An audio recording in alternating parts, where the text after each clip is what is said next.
Welcome,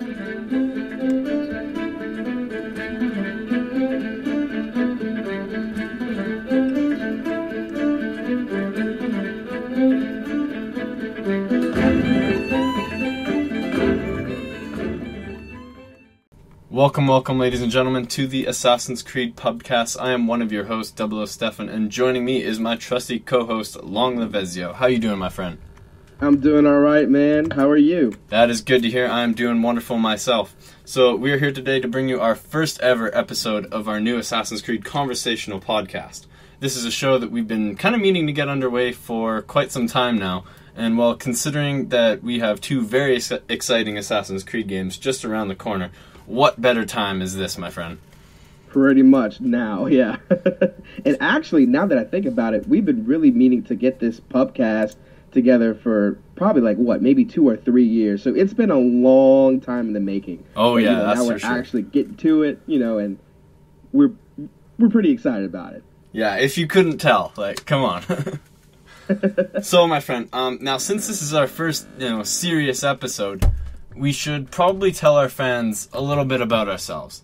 So I sent out a question on the Order of the Assassins page, which I am one of the admins of, and a fan, asked this question on how we got started into the Assassin's Creed franchise.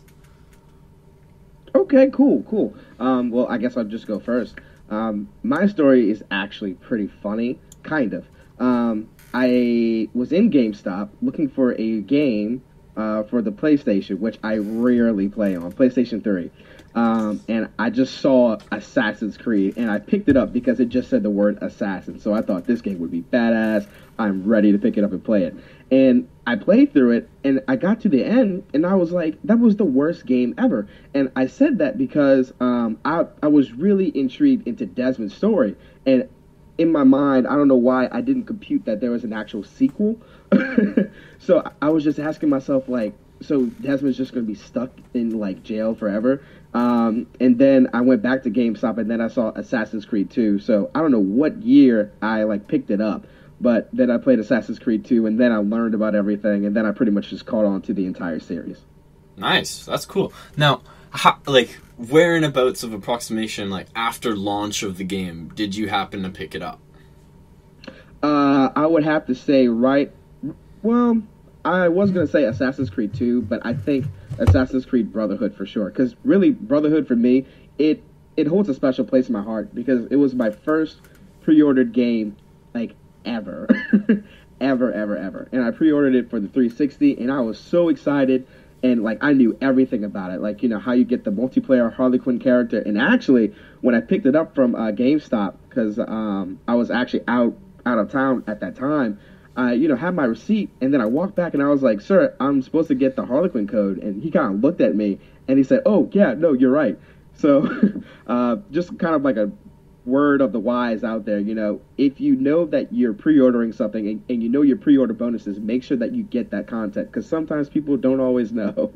So yeah. That is a very good point. Now, how I got into the whole franchise was my older brother gifted me his old Xbox 360, and one of the games that was with it when he gave it to me was Assassin's Creed, the original, first one. And by the time I got to picking it up, we were probably a year away from the launch of AC2. So after I played through, and it took me a hell long time to beat that game, man. That whole sequence right at the end with Robert, and I was young when I was playing that game. That was a hell of a fight, I'll tell you that much. That was frustrating. Definitely. Agreed. Yeah, for sure. And I was so pumped up after that game. I went online and searched up all of the new stuff, and I was so hyped to learn that we were going to get a second game for that. And I started looking everything up for that. I watched all of the developer diaries and stuff like that, and pre-ordered it the second I could. And it, that was pretty sweet. Nice. Now, just to touch upon, pre-orders and things like that, I had really unfortunate situation happen. Really similar to yours, actually, with the Harlequin character.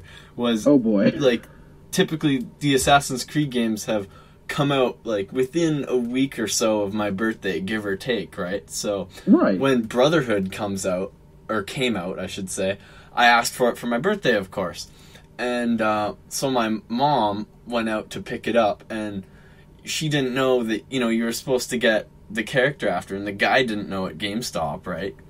So I ended up not getting the character, and when I called, they were like, sorry, we're all out. So I was, oh man, like, I could have done like 10 desk flips right then and there. Wow, that's insane. Yeah, I think just like at that time, I mean, I don't know what was going on with GameStop. They have obviously gotten much better over the years, but I think it was probably just that game that they just were not on top of things. Yeah, definitely. It was. I think it was one of the first kind that rolled out like a pre-order bonus digitally or something like that. You know. I think so. Yeah, actually, now that I think about it, yeah. All right, my friend. So now that we've kind of gotten this little, you know, introduction into our whole podcast that we've got going here, let's jump right into our kind of topic for this episode, which is this year's kind of last gen game, Assassin's Creed Rogue. Dun dun dun.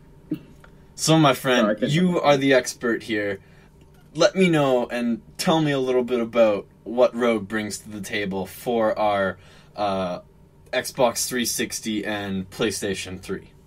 Sure, most definitely. So, for those of you who haven't upgraded, you know, to next-gen consoles, and trust me, I completely understand, you know, these consoles are very expensive. But what Assassin's Creed Rogue brings to the table, it's not necessarily a cut, copy, and paste of Assassin's Creed 4. There are a couple of different things from it. Mainly, one of the main things being is that you start playing as an assassin, but then you quickly turn into a Templar hunter. I apologize. But basically, with Shay's story, something goes wrong as he's, you know, with the Brotherhood, and that causes him to turn against his own brothers. And then you pretty much cue in seeing Haytham Kenway and a lot of the other Templars of the Templar Order. And with being an actual Templar in this game, you basically have a variety of new weapons that you just wouldn't have access to as an assassin. Shay's ship is called the Morrigan, and on the Morrigan, I believe that you have this firing swivel gun, but it's like your average everyday machine gun. Yeah, I definitely saw something like that, where it's like kind of takes the place of the swivel cannons from Brotherhood, not Brotherhood, 4, Black AC4 Flag. Black Right. Flag. And yeah, it's like this turn crank machine gun, basically. And it is insane. It is insane. And blow up like icebergs and stuff too, because where it does take place in like the Arctic kind of thing up there, right? So pretty much, yeah. Like there's 3 locations that Rogue basically covers. So there's the North Atlantic Ocean, there's the River Valley, and New York City. So those are the top big 3 locations that you'll be wandering around playing as Shay in Assassin's Creed Rogue. That's sweet, man. I'm looking forward to it. Now, also, since it isn't like the Arctic, we have some kind of different wildlife from what we saw in AC4 Black Flag. Definitely. We have a few new announced animals that you can basically hunt. One of them being narwhals. So I, for one, am just fascinated with narwhals. So the fact that we can even hunt one is just astounding to me. And the other 2, I can't actually recall them. 00 can you recall these for me? We got polar bears and Arctic wolves. And also, during Right. E3, one of the devs doing a walkthrough also touched base on that there was some kind of like penguin/puffin that is there as well. I'm not sure if you can hunt those, but I guess they're in the game, which is, they've definitely done the research for this, because there are no penguins of any sort that are still alive in the Arctic today. Like, they're all extinct now, so right. Exactly. They definitely, you know, bring, as you know, history is Assassin's Creed's playground. They've definitely done their research here, which is super cool to create this this environment. Now, like, all the menus and things like that for Rogue that we've seen so far, like they look pretty similar to what we saw back in Black Flag, like all the ship rating type of stuff. Like everything, the UI is very similar to Black Flag. Pretty much, except there is one small difference, and it's not necessarily a menu thing, but you know how in Black Flag, you would probably take down a ship, jump out of it, swim in the water, swim to the other ship. Well, now you can't really do that, since you're basically, having your ship, the Morgan, out in the Arctic. If you jump in the water, you will start to lose health immediately. Yeah, that water's no cold more as swims. Right. So no more quick, deep swimming. Oh, whatever. I mean, you get to blow up icebergs, so...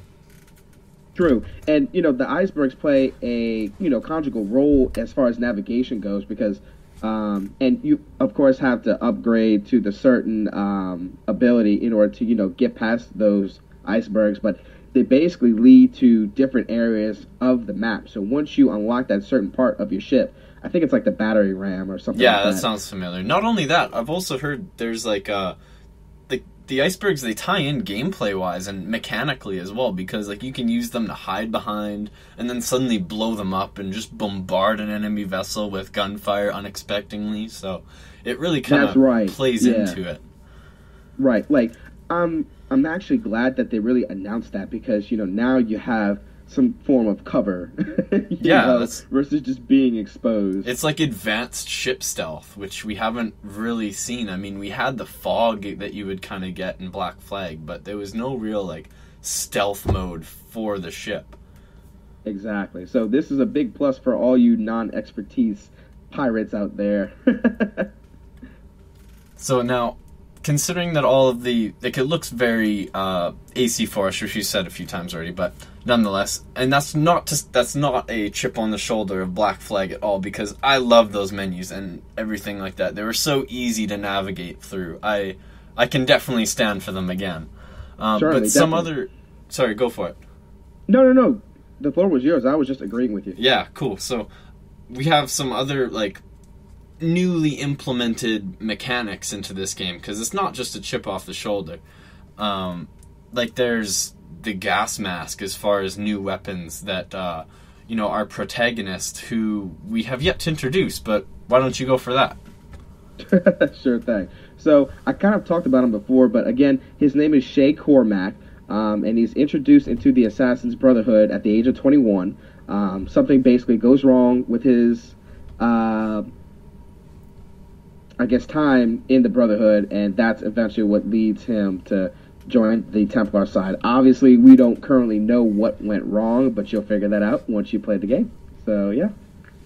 Very nice. That's Shay in a nutshell. Yeah, that's what we know so far. So, as well, I guess for other weapons that he carries on him is something like an air rifle, whatever that's supposed to be, and a grenade launcher. Right. Given the time that the game takes place, we'll see how advanced that grenade launcher is. Right. Well, I mean, honestly, I was kind of doing some research about this as well, and there are also a couple of YouTube videos about it, but more than likely we'll post some footage of it actually in process. With the grenade launcher, it's cool because, you have like these poison bombs that like you can launch, I think some firecrackers. I think you could even shoot some like shrapnel. And what's cool about the poison bomb is, you can shoot it at like, 4 to like 5 people, like a decent sized set of people, and they'll all become, poisoned quickly at once. So it's a pretty cool, neat, aggressive feature that, Assassin's Creed is putting in that we haven't really seen before. So I'm pretty excited to see where that goes, Yeah, definitely. Now, so because Shay is a Templar now, and like you said, he went from being an assassin and turned Templar, so the assassins are kind of out to get him, right? Exactly. Yes. They are all out to hunt Shay, which is unfortunate. But yeah.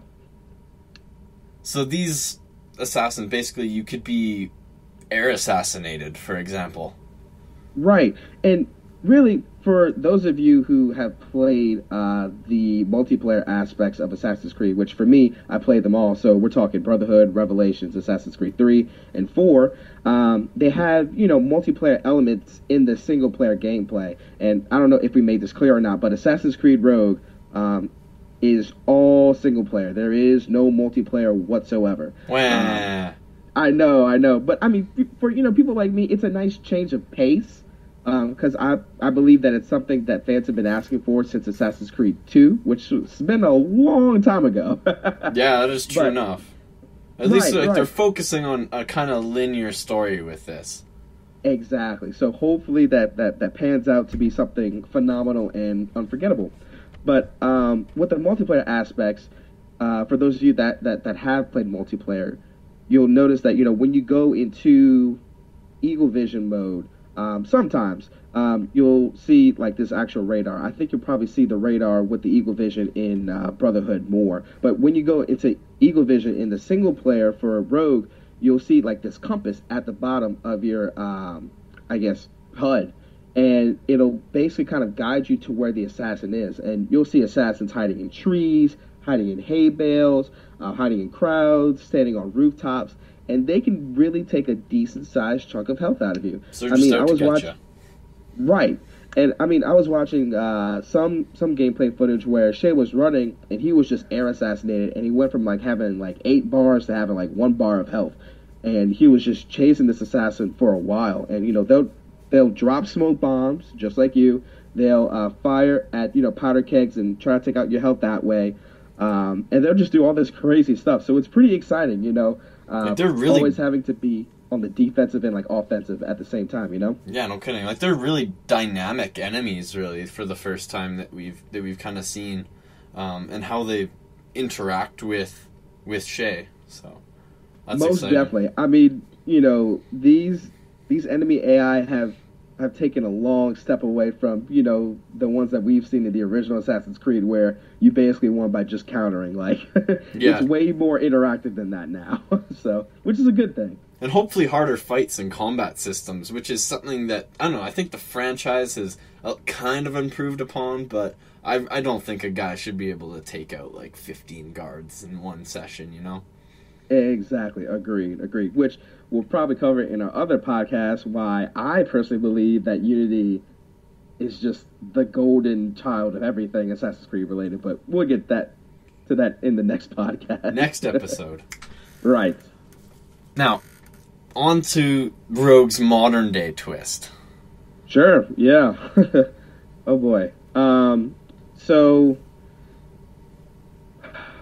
Ubisoft hasn't released anything officially as far as the modern day plot. So we're kind of speculating on this, but what we kind of know is right. that leaks have hinted at yet another day at Abstergo Entertainment. And here, like I said before, Greg, we stress entertainment and not industries. Exactly. So we're talking from Assassin's Creed 4 on, and if you play the multiplayer portion, Assassin's Creed 3 on. So, yeah.